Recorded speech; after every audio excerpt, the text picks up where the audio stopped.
आता महाराष्ट्रात ज्यांना ज्यांना पोरी आहेत, जे जे पोरींचे बाप आहेत, ज्या ज्या पोरी आहेत, त्या पोरींच्या बापांना विचारा ती बातमी पाहिल्यावर काय झालं असेल.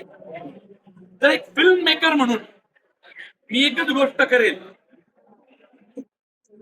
मी एखादा तरी देऊळ बंदचे जे 11 भाग वाणी साहेबांनी डिक्लेअर केले आत्ताच सांगतो, एखाद्या भागात या अशा नरा धमांना चेचायला स्वतः आता स्वामींनाच यावं लागेल, एवढंच सांगतो तुम्हाला.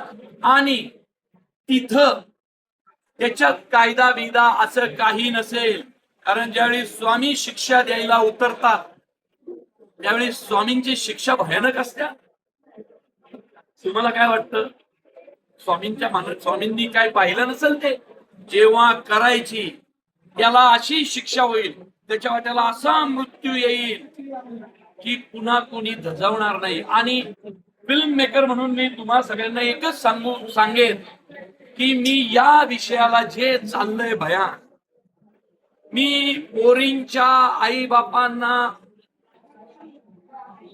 एक आशेचा किरण देण्यासाठी असा एखादा चित्रपट बनवेन की त्या नराधमांना असे मृत्यू दिसतील त्या चित्रपटात की ते पाहून पुन्हा कुणी असं करण्याची हिंमत करणार नाही. जसं मुळशी पॅटर्न नंतर शेतकऱ्यांच्या जमिनी धाक धपटशाने घेणं बंद झालं, कुणी काही म्हणा, पण मुळशी पॅटर्ननी शेतकऱ्याला खडबडून जाग केलं.